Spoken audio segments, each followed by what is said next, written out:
Tentei entender o que estava acontecendo no sistema bancário internacional, que entrou em crise na semana passada, com a insolvência real ou projetada de quatro bancos, três nos Estados Unidos e um, o maior deles, na Europa.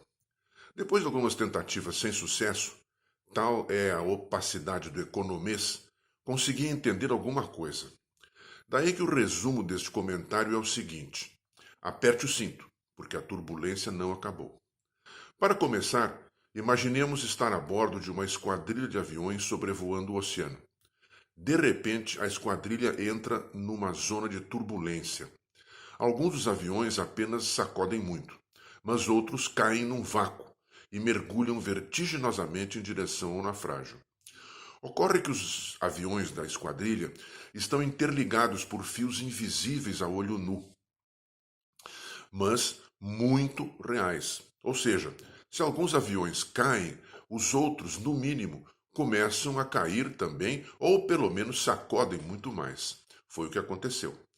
O primeiro avião a cair no vácuo foi o norte-americano Silicon Valley Bank, SVB. A sua queda foi provocada por uma cadeia de fatores. O primeiro deles foi a junção de duas tempestades no horizonte: a pandemia e suas consequências e a guerra na Ucrânia, que levou à inflação no mundo inteiro.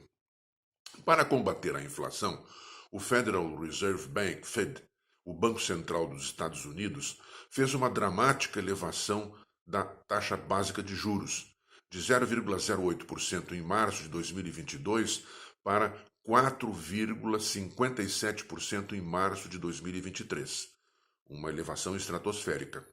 Isso desvalorizou os títulos de longo prazo do Tesouro dos Estados Unidos, porque estes têm uma remuneração fixa que for estipulada com a taxa de juros baixa.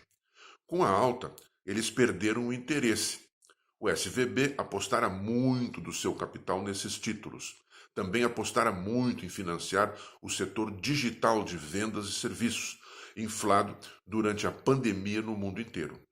Com o fim da fase aguda desta, o setor se retraiu, pelo menos nos Estados Unidos, e as suas empresas pequenas, médias e grandes foram obrigadas a buscar seus capitais depositados para equilibrar suas perdas. Começou uma retirada maciça das contas do SVB. Para atender a demanda, este teve de vender os seus títulos de longo prazo, que eram desvalorizados. Uma coisa não cobriu a outra, e o banco quebrou. A desconfiança instalada no sempre nervoso e temperamental mercado contaminou os dois outros bancos, e nos Estados Unidos, o Silvergate e o First Republican. O primeiro também quebrou, e o segundo teve de ser socorrido antes que também quebrasse.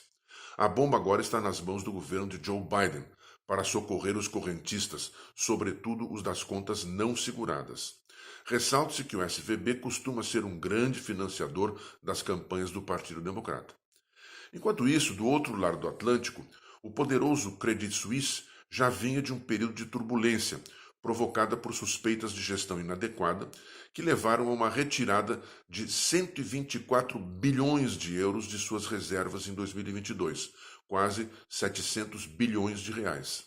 Os rumores, verdadeiros ou falsos, de gestão problemática se avolumaram no começo deste ano e começou uma nova corrida de retiradas.